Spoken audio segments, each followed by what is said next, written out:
Gun access in violence in America. So this is a topic I want to cover. Obviously, the last 2 weeks we've had these horrendous mass shootings that have rattled the nation, much like they do every single time. Living in America, it's a weird place where there are mass shootings all the time. There are school shootings fairly regularly. Thank goodness we haven't had them in a while because school has been virtual.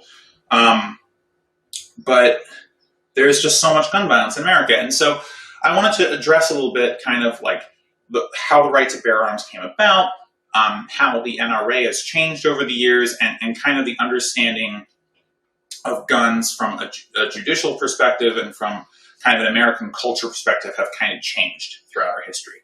So when the United States was founded, one of the reasons that we were so gung-ho about everyone having a right to guns was because when we were fighting the British, one of the things that the British did was to destroy storehouses full of guns that militias would use, right? So British in the colonial days, British troops were not in British regulars were not in the colonies all the time. A lot of the time, if there was an attack or a raid or something like that, militias would come up. People who owned weapons would defend their town from whatever it was, whether it was conflict with the natives or animal attacks or, thieves and bandits and stuff like that. That's what would happen, right? So in order to stop the colonists from rebelling against the British regulars, when they actually arrived to put down the rebellion after we declared our independence, they would go to destroy storehouses. The battles of Lincoln and Concord were specifically about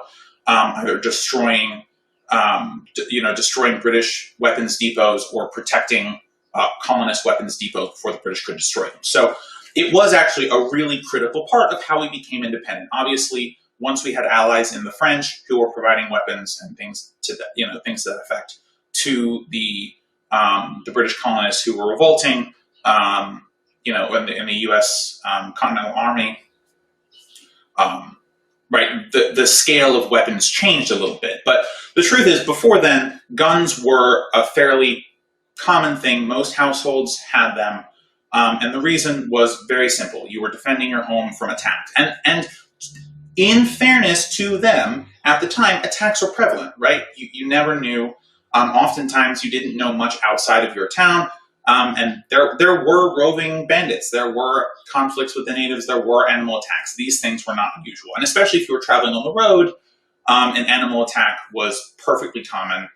So having a weapon made tons of sense.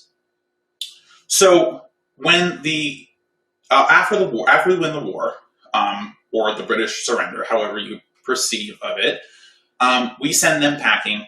And essentially, when the states are set up in the Articles of Confederation, part of your responsibilities as a citizen, as a property holding citizen, other than to vote, and to kind of manage your household, and to, express yourself in the public forum, was to simply say, was to lend your service to the militia, if the militia was called up to defend the state for whatever reason, either from, whatever conflicts or what have you.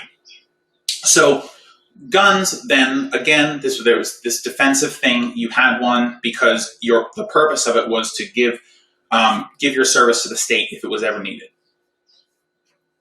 After the Continental Congress and the Articles of Confederation are dissolved, we decide a constitution makes more sense. We start to draw up an army, a real, regular, standing army that, is paid by the federal government and things of that nature.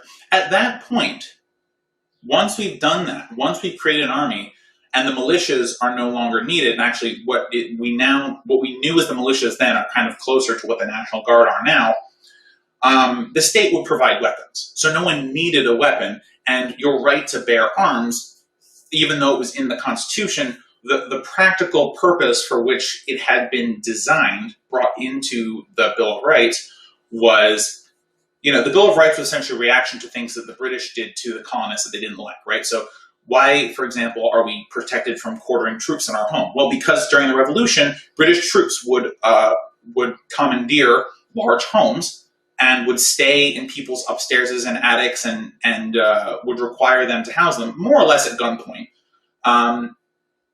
in order to reduce the costs of the British having their troops over here, right? Not having to build big fortresses and things to house their troops. So if you look at the Bill of Rights, a lot of it is just a reaction to things that we didn't like the British were doing. But once we had a standing army that protected the entirety of what was now the United States of America, all 13 states, the point of having an individual gun that you would then loan service to the state government as needed, it no longer made sense. It wasn't part of the paradigm any longer. And although people still had guns for kind of the other particular things, the having of weapons in kind of a mass store for the purpose of militarization was entirely within the realms of the federal government, and then later on to the state governments with the National Guard units. And this kind of, you don't need a gun. Having a gun is kind of like, not a cultural thing or whatever. It extended for a very long period of time.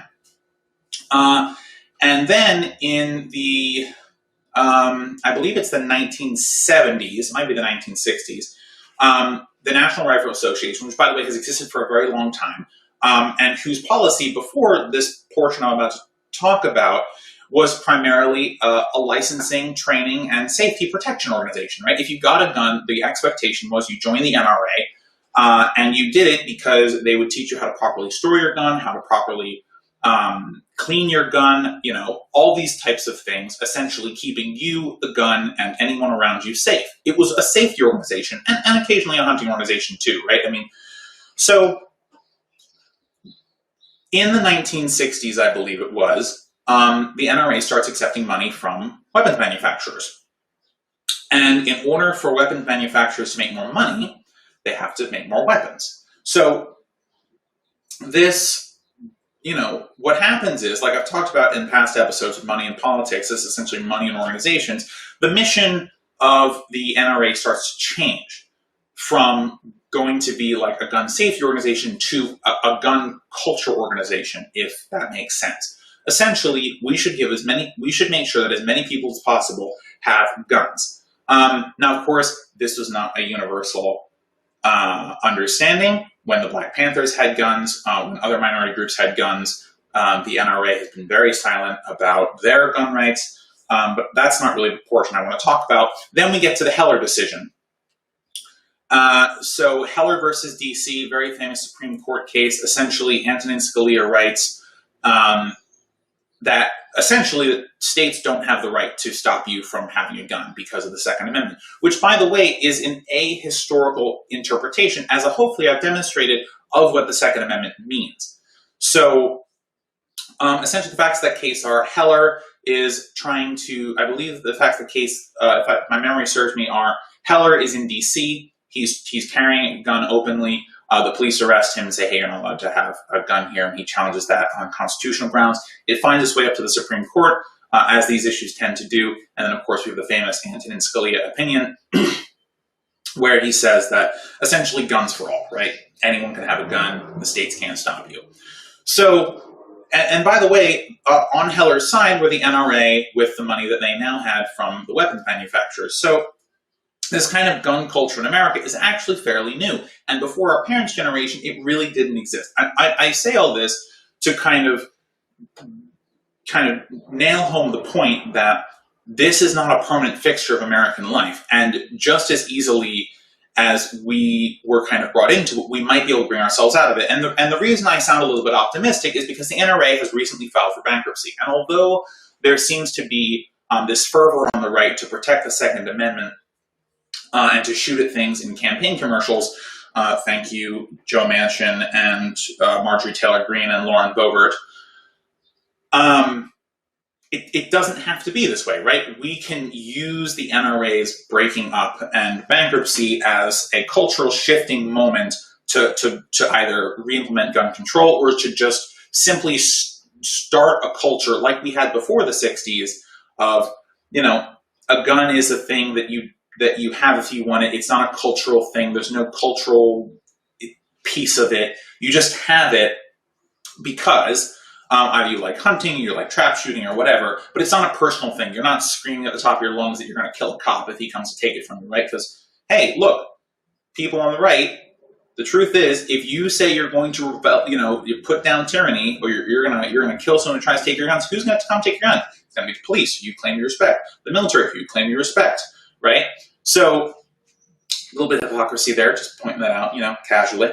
But yeah, so we can use this moment in time to move the conversation away from gun culture as it is now, and bring back kind of the pre-60s American culture, which was having a gun was not either a cultural or political incident. You had a gun because you wanted a gun, and although you had rights with that gun, there were expectations that that you would be careful with the gun, you would train with the gun, that you weren't, there wasn't people walking around strapped with gazillions of rounds of ammunition. So I'm hopeful. I think we can use this on the left as a time to push back against gun culture.